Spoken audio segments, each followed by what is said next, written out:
Mon âme élève le Seigneur.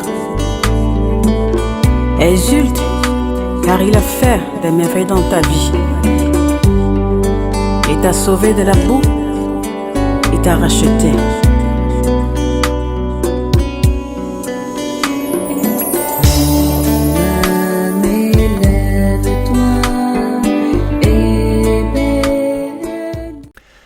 Chers amis, bonjour, joie nouvelle de se retrouver sur l'onde de la 100.3. Il est 8h00 dans le studio de Christ Radio. Nous sommes le 9 octobre 2020 et nous continuons notre réflexion avec notre apôtre Paul et l'épître aux Galates. Alors je vous rappelle, maintenant je crois que vous tous vous connaissez le but de l'épître aux Galates, puisque Saint Paul le dit d'une manière claire et nette, au verset 6, quand il dit « Je m'étonne que vous vous détourniez si vite ». Je m'étonne que vous détourniez si vite de celui qui vous a appelé par la grâce de Christ. C'est intéressant parce que vous voyez, je m'étonne que vous détourniez si vite de celui qui vous a appelé par la grâce de Christ pour passer à notre évangile. Je m'étonne que vous détourniez si vite de moi, Paul. C'est ça qui veut dire, non? Parce que c'est moi qui vous ai appelé par la grâce de Christ, à recevoir la grâce de Christ. Alors je suis venu, j'ai prêché l'évangile chez vous, et puis au bout d'un moment, il y a des gens qui sont passés dans mon dos, ils sont passés derrière moi, et vous avez continué à les suivre eux, et non plus à me suivre moi. Alors ces gens qui sont passés sont des gens qui forcément ont une sensibilité juive très poussée. Et on pense donc que ce sont des chrétiens, des croyants, donc des gens qui suivent Jésus-Christ, mais avec un grand désir de rester avec un pied dans l'Ancien Testament. Et donc, il s'étonne que lui, il les a libérés de l'obéissance de la loi, des 10 commandements et de tout ça, en leur donnant la liberté qui est liée à notre relation amoureuse avec Jésus-Christ. C'est quand même parce que ensuite, il verra dans les chapitres qui suivent la différence qu'il y a entre la foi et la loi. Je vous rappelle que la loi de l'Ancien Testament, c'est donc l'obéissance aux 10 commandements, et toutes les autres lois qui existent. Et il semble qu'un juif devait obéir à 614 lois. Il fallait se laver, il fallait pas faire telle distance le jour du sabbat, il fallait pas allumer un feu, il y a des rites, il y a plein d'obligations qu'il y avait chez les juifs. Et nous, on a été libérés de beaucoup de choses. Je vous rappelle par exemple l'histoire de manger la viande ou de ne pas manger la viande. Vous savez que ça se trouve dans Lévitique au chapitre 11. Et dans Lévitique au chapitre 11, alors je vous rappelle qu'habituellement quand je lis Lévitique 11, je lis aussi souvent Lévitique 12. Mais je sais que parmi vous, il y en a certains déjà qui connaissent Lévitique 11 et 12 par cœur, donc ça me gêne de vous perdre du temps, mais c'est pour les nouveaux. Et dans Lévitique 11, on voit donc ces lois qui sont liées aux Lévites, donc à la religion juive. Et on voit dans Lévitique chapitre 12 qu'une femme est impure pendant ses menstrues. C'est une loi de l'Ancien Testament. Il y a une impureté qui est liée à ses menstrues. Et il y a une impureté qui est liée au fait qu'elle a été fécondée et qu'elle va accoucher un garçon ou une fille. Et en fonction du fait qu'elle accouche un garçon ou une fille, il y aura une manière de se purifier qui sera... Alors je vous lis, Lévitique 12. Il avait dit à Moïse, « Voici ce que tu diras aux Israélites, lorsqu'une femme aura été fécondée et donnera le jour à un garçon, elle sera impure durant 7 jours, comme elle est impure à la période de ses règles. Le 8e jour, l'enfant sera circoncis dans sa chair, son prépuce. Elle restera 33 jours à se purifier de son sang. Elle ne touchera aucune chose sainte et n'entrera pas dans le sanctuaire jusqu'au jour où s'achèvera le temps de sa purification. » Les lois de l'Ancien Testament. Si elle a mis au monde une fille, elle sera impure durant 2 semaines, comme au temps de ses règles, puis elle restera 66 jours à se purifier de son sang. Et en lisant ce passage, lorsque le temps de la purification sera accompli, pour un fils comme pour une fille, elle présentera au prêtre, à l'entrée de la tente du rendez-vous, un agneau d'1 an pour l'holocauste et un jeune pigeon ou une tourterelle pour le sacrifice pour le péché. Le prêtre les offrira devant Yahvé et fera pour elle l'expiation, alors elle sera pure de son flux de sang. Voilà la loi concernant la femme qui met au monde un fils ou une fille. Je vous lis le dernier verset qui est très intéressant, Lévitique chapitre 12, verset 8. « Si la femme n'a pas de quoi se procurer un agneau, elle prendra 2 tourterelles ou 2 petits pigeons ou 2 jeunes pigeons, l'un pour l'holocauste et l'autre pour le sacrifice pour le péché. Le prêtre fera pour elle l'expiation et elle sera purifiée. Si la femme n'a pas de quoi se procurer un agneau, elle prendra 2 tourterelles. » Et on voit que c'est exactement ce que la Vierge Marie a fait. La Vierge Marie, elle est allée pour se purifier au temple. Et quand elle est partie se purifier, elle a apporté, elle n'a pas apporté d'agneau. Quand le 8e jour fut accompli, il fut circoncis et fut appelé Jésus, du nom indiqué par l'ange avant sa conception. C'est dans Luc au chapitre 2, le verset 21. Et quand les jours de leur purification furent accomplis selon la loi de Moïse, ce qu'on vient de lire dans Lévitique 12, et Marie a appliqué ça. Et quand les jours de leur purification furent accomplis selon la loi de Moïse, on l'amena à Jérusalem pour le présenter au Seigneur, suivant ce qui est écrit dans la loi du Seigneur. Tout mâle premier-né sera consacré au Seigneur, et pour offrir en sacrifice une paire de tourterelles ou 2 jeunes pigeons, comme c'est prescrit dans la loi du Seigneur. Elle n'a pas offert d'agneau. On voit comment Joseph et Marie étaient un couple qui était pauvre. Alors, revenons maintenant à Lévitique 12, on voit ces lois de purification par rapport à la femme. Lévitique chapitre 11, c'est la loi par rapport aux aliments impurs. Et c'est là où on interdit de manger le porc. De même, le lièvre qui rumine mais qui n'a pas le sabot divisé sera impur pour vous. De même, le porc, c'est Lévitique chapitre 11, verset 7. De même, le porc qui a le sabot divisé, le pied fourchu mais qui ne rumine pas, il sera impur pour vous, etc., etc. Vous ne mangerez pas de leur viande et vous ne toucherez pas à leurs cadavres, ils seront impurs à vos yeux. Et Jésus-Christ nous a libérés de ça. Et c'est pour ça qu'entre les lois de l'Ancien Testament et ce que nous vivons, nous, comme chrétiens aujourd'hui, il y a quand même une différence qui est grande. Dans Matthieu chapitre 5, je crois que c'est verset 17, il dit « Je ne suis pas venu abolir la loi, mais accomplir.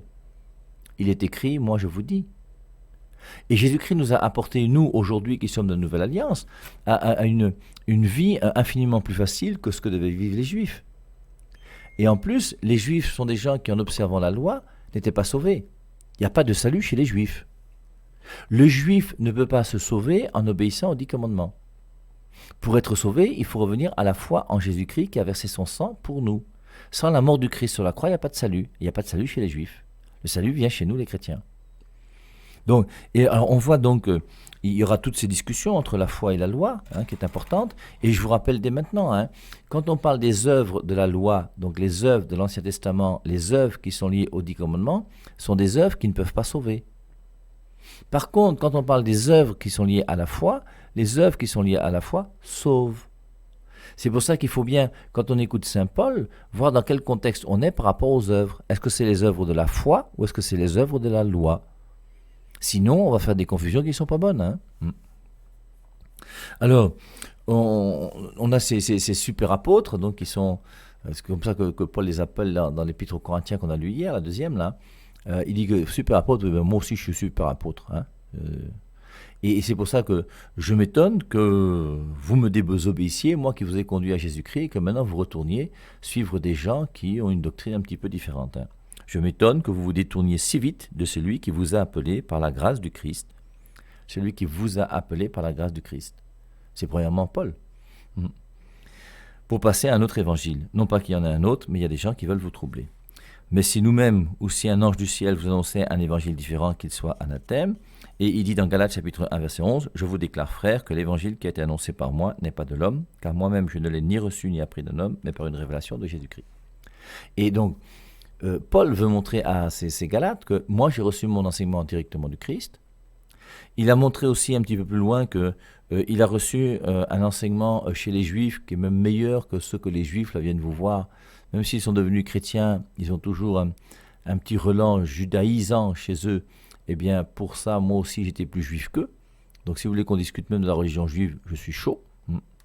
C'est pour ça qu'il dit, vous avez en effet entendu parler de ma conduite autrefois dans le judaïsme. Je persécutais alors à outrance l'église de Dieu et je la ravageais.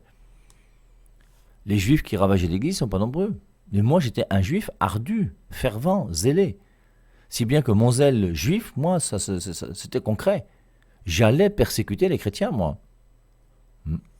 Et il a approuvé le meurtre d'Étienne. Dans Actes chapitre 8, premier verset. Dans le judaïsme, je surpassais beaucoup de ceux de mon âge et de ma race, car j'avais un zèle excessif pour les traditions de mes pères. Et ensuite, donc, on voit comment...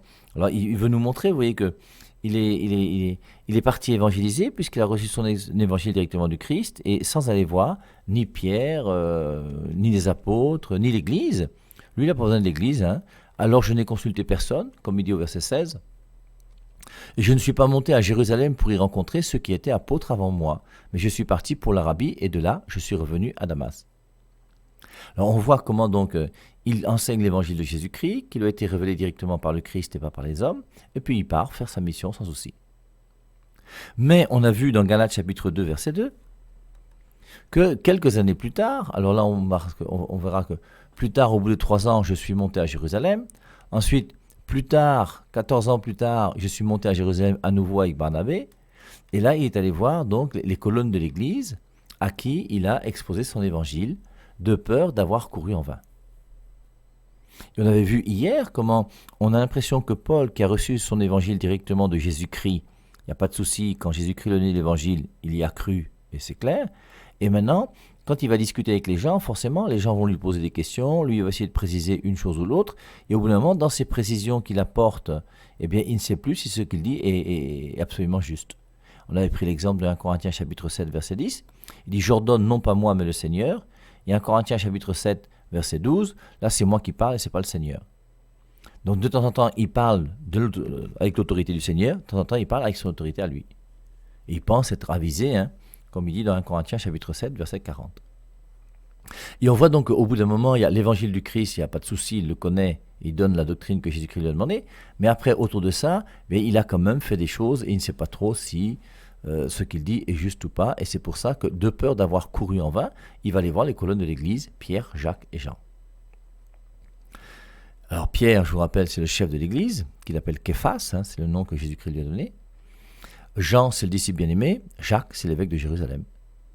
Et donc, il a affaire à 3 baots qui sont là, à qui il va aller exposer son évangile, de peur d'avoir couru en vain. C'est extraordinaire d'humilité de voir Paul qui a dit que moi, je n'ai pas eu besoin des apôtres. Je suis parti prêcher, annoncer sans être en lien avec l'Église, mais de peur d'avoir couru en vain, 14 ans plus tard, il revient et il expose son évangile à Pierre, Jacques et Jean.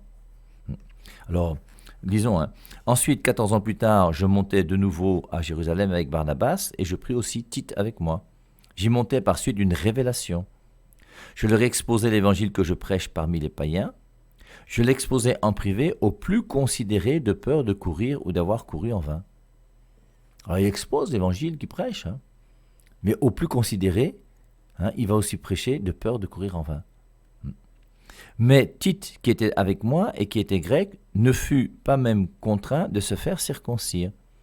Alors pourquoi il ajoute ça? Il ajoute pour bien montrer que nous sommes dans un contexte dans lequel vous, les gens de Galate, vous voulez revenir à la circoncision, vous voulez revenir aux lois de l'Ancien Testament. Mais sachez que les colonnes de l'Église à qui j'ai exposé mon évangile ne m'ont pas imposé de circoncire Tite. Donc Tite peut très bien être chrétien sans être circoncis. Et c'est pour ça qu'il fait allusion à ce verset 3 là. Mais Tite, qui était avec moi et qui était grec, ne fut pas même contraint de se faire circoncire. Cependant, à cause des faux frères qui s'étaient furtivement introduits et glissés parmi nous pour épier la liberté que nous avons en Christ Jésus, avec l'intention de nous asservir, nous ne leur avons pas cédé un seul instant par soumission, afin que la vérité de l'Évangile soit maintenue parmi vous. Il y a des faux frères qui ne sont pas selon l'Esprit Saint, qui ne sont pas selon la vérité chrétienne. Et ces faux frères-là, on a été obligé d'être ferme, parce qu'il ne fallait pas qu'il y ait de confusion. Et qu'ils puissent dire que, comme on a circoncis Tite, Paul montre bien donc que la circoncision est importante. C'est pour ça qu'ils ont refusé de circoncire Tite pour montrer qu'on peut être chrétien sans être circoncis. Alors, ce qui est extraordinaire, vous voyez, c'est qu'il fera l'inverse quand on va être dans Actes chapitre 15, le concile de Jérusalem. Acte 15, le concile de Jérusalem, on l'avait étudié il y a quelques semaines, mais alors c'est justement le problème qu'il y a entre les croyants, ce qu'on appelle les croyants, les chrétiens, parce que tous les croyants à l'époque étaient des chrétiens, les chrétiens juifs et les chrétiens non juifs. Je vous rappelle que Paul prêchait dans les synagogues, c'est d'abord les juifs qui se sont convertis, on est à Jérusalem, c'est la capitale de la religion juive, et les gens de Jérusalem vont se convertir, et ce sont des juifs qui vont se convertir en premier lieu. Et le pourcentage donc de nouveaux chrétiens qui seront d'origine juive, c'est colossal. Et c'est pour ça donc que les juifs qui deviennent chrétiens sont chrétiens tout en gardant un relent juif. Et au bout d'un moment, dans l'Église, qu'est-ce qui va se passer? Vous allez avoir un courant qui va dire qu'on peut très bien devenir chrétien sans judaïser, et d'autres qui disent que non, c'est impossible. Même si tu veux recevoir le baptême, il faut d'abord que tu sois circoncis. Et ce sera tout le problème qu'il va y avoir dans Actes chapitre 15, le concile de Jérusalem. Et pour bien comprendre ce concile de Jérusalem, alors on peut revenir, on l'avait fait, mais quelquefois c'est pas mauvais de relire au moins un texte plusieurs fois parce qu'au moins ça rentre mieux dans notre tête, l'histoire de Pierre et de Corneille. Il y avait à Césarée, je suis dans Actes chapitre 10 et 11, c'est ça l'histoire de Corneille. Il y avait à Césarée un homme du nom de Corneille, centenier de la cohorte appelée italienne. Donc il est centenier de la cohorte, il n'est pas d'origine juive. Il était pieux et avec toute sa maison, il craignait Dieu. Il faisait beaucoup d'aumônes au peuple et priait Dieu constamment. Alors quel est le Dieu en qui il croyait ? Vers la 9e heure du jour, il vit clairement dans une vision un ange de Dieu qui entrait chez lui et lui disait « Corneille ». Il fixa les regards sur lui et saisi de crainte, il lui dit « Qu'y a-t-il, Seigneur ?» Et l'ange lui dit « Tes prières et tes aumônes sont montées en guise de souvenir devant Dieu. Envoie maintenant des hommes à Jaffa et fais venir un certain Simon surnommé Pierre. Il est logé chez un certain Simon corroyeur dont la maison est au bord de la mer. » Dès que l'ange qui lui avait parlé fut parti, Corneille appela 2 de ses serviteurs et un soldat pieux parmi ceux qui lui étaient attachés. Et après leur avoir tout raconté, il les envoya à Jaffa. Le lendemain, comme ils étaient en route et qu'ils approchaient de la ville, Pierre monta sur la terrasse vers la 6e heure pour prier. Il eut faim et voulut prendre de la nourriture. Pendant qu'on la lui préparait, il eut une extase. Il vit le ciel ouvert et un objet semblable à une grande nappe attachée par les 4 coins qui descendait et s'abaissait sur la terre. Il s'y trouvait tous les quadrupèdes et les reptiles de la terre et les oiseaux du ciel. Une voix lui dit « Lève-toi, Pierre, tue et mange. » Mais Pierre dit « Non, Seigneur, car je n'ai jamais rien mangé de souillé ni d'impur. » Et pour la seconde fois, la voix se fit entendre à lui « Ce que Dieu a déclaré pur, ne le regarde pas comme souillé. » Cela arriva jusqu'à 3 fois, et aussitôt après, l'objet fut enlevé dans le ciel. Alors, c'est intéressant, vous voyez, de voir. Ce passage est un passage qui montre bien déjà que les aliments impurs n'existent plus. La voie, la nappe de Jopé et cette nappe d'essence sont des quadrupèdes. Parmi ces quadrupèdes, il y a des porcs. Et c'est pour ça que lorsque la voix dit à Pierre, « Lève-toi, Pierre, tue et mange », mais Pierre dit, « Non, Seigneur, car je n'ai jamais rien mangé de souillé ni d'impur. » On voit bien que Pierre est juif. Il ne mange pas les animaux souillés et impurs. Il respecte Lévitique chapitre 11. Et pour la seconde fois, la voix se fit entendre à lui, « Ce que Dieu a déclaré pur ne le regarde pas comme souillé. » Et Dieu a déclaré donc que même le porc qui est dans la nappe de Jopé, cette nappe-là qui est descendue du ciel, Dieu a dit que c'est pur. Donc on comprend qu'il y a une différence entre l'impureté dans l'Ancien Testament et l'impureté dans le Nouveau Testament. Et les aliments qui étaient impurs dans l'Ancien Testament ne sont plus impurs pour nous dans le Nouveau Testament. Cela arriva jusqu'à 3 fois, et aussitôt après, l'objet fut enlevé dans le ciel. Tandis que Pierre était perplexe sur le sens de la vision qu'il avait eue, voici que les hommes qui avaient été envoyés par Corneille et s'étaient informés de la maison de Simon se présentèrent à l'entrée. Ils l'appelèrent et demandèrent si c'était là que logeait Simon surnommé Pierre. Et comme Pierre réfléchissait sur la vision, l'Esprit lui dit « Voici 3 hommes qui te cherchent, lève-toi, descends et pars avec eux sans hésiter, car c'est moi qui les ai envoyés. » Pierre descendit donc et dit aux hommes « Me voici, c'est moi que vous cherchez, quel est le motif pour lequel vous êtes ici ?»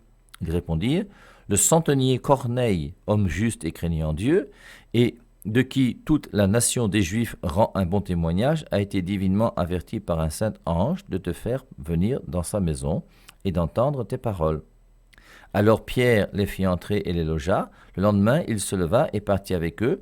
Quelques-uns des frères de Jaffa l'accompagnèrent. Il arriva le jour suivant à Césarée. Corneille les attendait et avait appelé chez lui ses parents et ses amis intimes. Lorsque Pierre entra, Corneille, qui était allé à sa rencontre, tomba à ses pieds et se prosterna. Mais Pierre le releva et dit « Lève-toi, moi aussi je suis un homme. » Et tout en conversant avec lui, il entra et trouva beaucoup de personnes réunies. Il leur dit, Actes chapitre 10, verset 28, verset très important, pour comprendre après dans l'épître aux Galates, comment Pierre va être repris par Paul.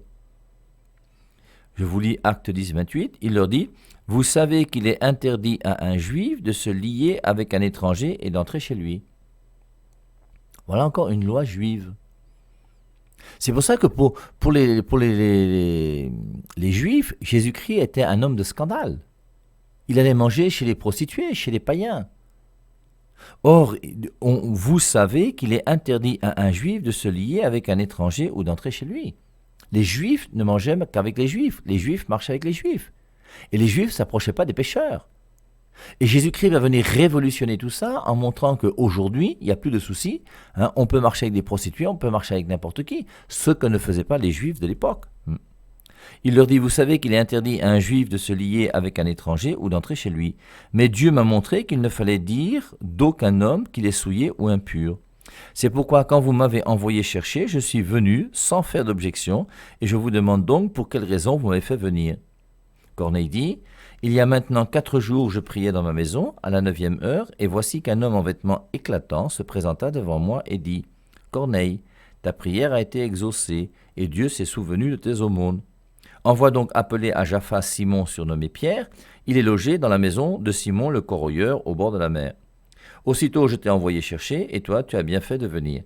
Maintenant donc nous sommes tous ici devant Dieu, pour entendre tout ce qui t'a été ordonné par le Seigneur.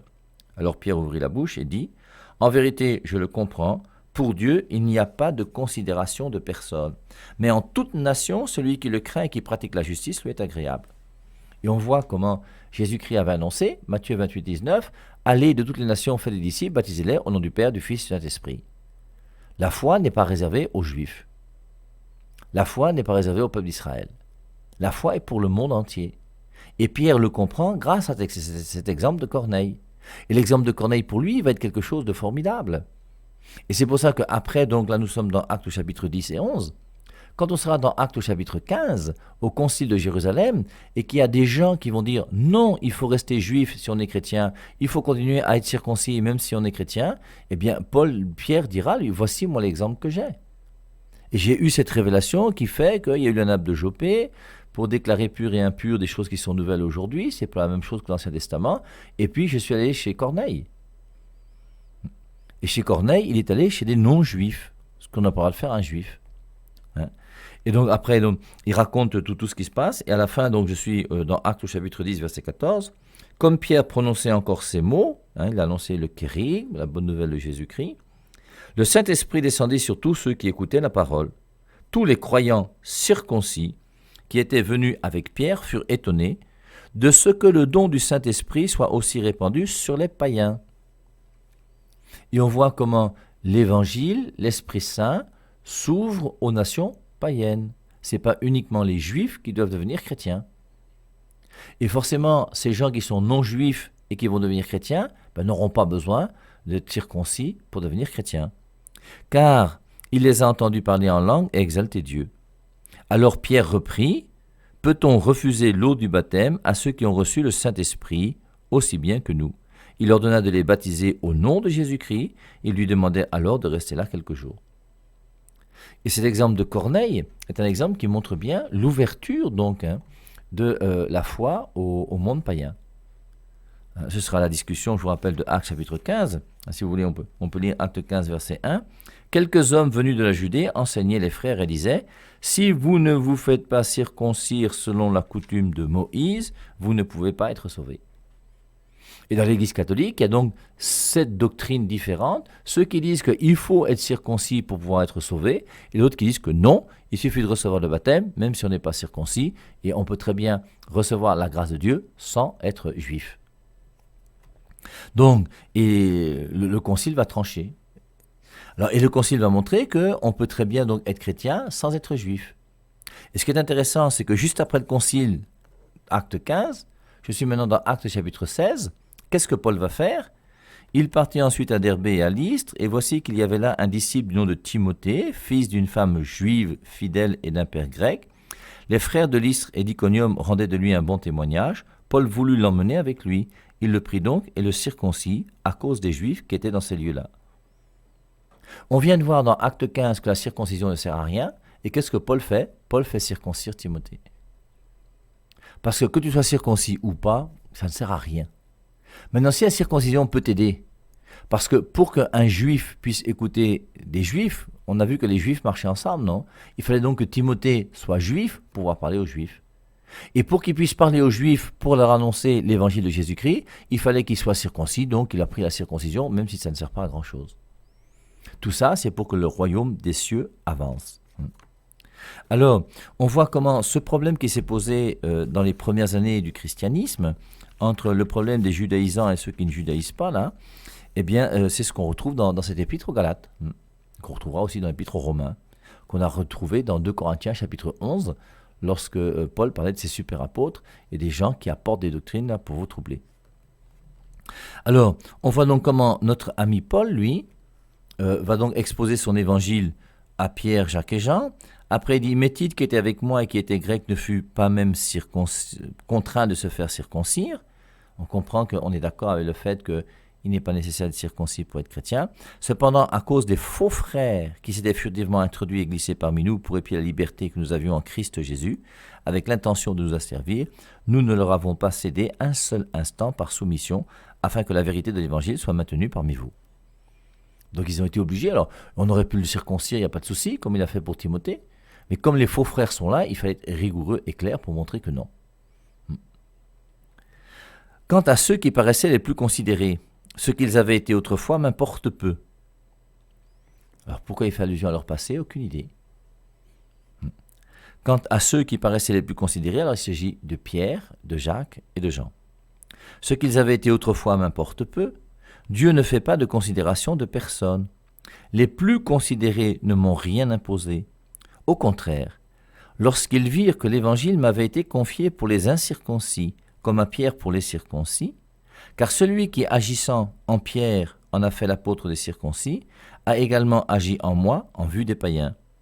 Et lorsqu'ils reconnurent la grâce qui m'avait été accordée, Jacques, Képhas, donc Pierre et Jean, considérés comme des colonnes, nous donnèrent la main droite à Barnabas et à moi en signe de communion. Ainsi, nous irions, nous, vers les païens, et eux vers les circoncis. Nous devions seulement nous souvenir des pauvres, ce que je me suis empressé de faire. Et on voit donc l'humilité de Paul, qui va exposer son évangile aux colonnes de l'Église, Pierre, Jacques et Jean.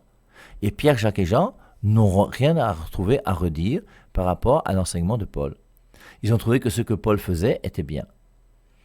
Et on comprend que celui qui a donné la grâce à Pierre de prêcher chez les circoncis, donc chez les Juifs, a donné la même grâce à Paul pour prêcher chez les non-Juifs.